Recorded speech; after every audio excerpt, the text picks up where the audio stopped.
Genesis 47. Jacob's family honoured.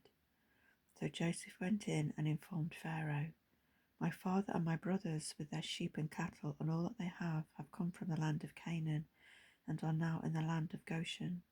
He took 5 of his brothers and presented them before Pharaoh. Then Pharaoh asked his brothers, "What is your occupation?" And they said to Pharaoh, "Your servants. Both we and our father are shepherds." Then they said to Pharaoh, "We have come to live in the land for a while because there is no grazing land for your servants, since the famine in the land of Canaan has been severe. So now please let your servants settle in the land of Goshen." Then Pharaoh said to Joseph, "Now that your father and brothers have come to you, the land of Egypt is open before you. Settle your father and brothers in the best part of the land. They can live in the land of Goshen. If you know of any capable men among them, put them in charge of my livestock." Joseph then brought his father Jacob and presented him before the Pharaoh, and Jacob blessed Pharaoh. Then Pharaoh said to Jacob, "How many years have you lived?" Jacob said to Pharaoh, "My pilgrimage has lasted 130 years. My years have been few and hard, and they have not surpassed the years of my father during their pilgrimages." So Jacob blessed Pharaoh and departed from Pharaoh's presence. Then Joseph settled his father and brothers in the land of Egypt.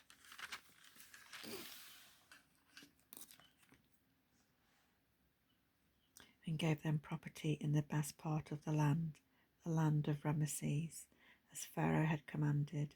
And Joseph provided his father, his brothers, and all his father's household with food for their dependents. But there was no food in that entire region, for the famine was very severe.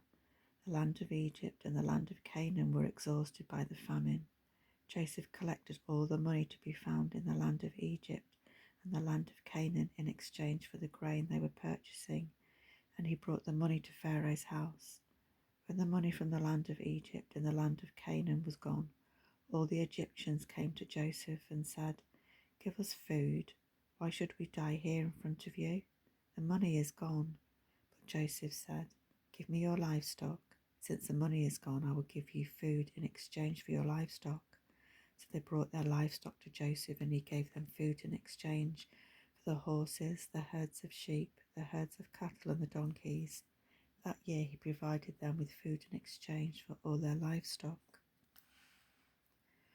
When that year was over, they came the next year and said to him, "We cannot hide from our Lord that the money is gone and that all our livestock belongs to our Lord. There is nothing left for our Lord except our bodies and our land. Why should we perish here in front of you, both us and our land? Buy us and our land in exchange for food, then we with our land will become Pharaoh's slaves. Give us seed so that we can live and not die, and so that the land won't become desolate." In this way Joseph acquired all the land in Egypt for Pharaoh, because every Egyptian sold his field, since the famine was so severe for them.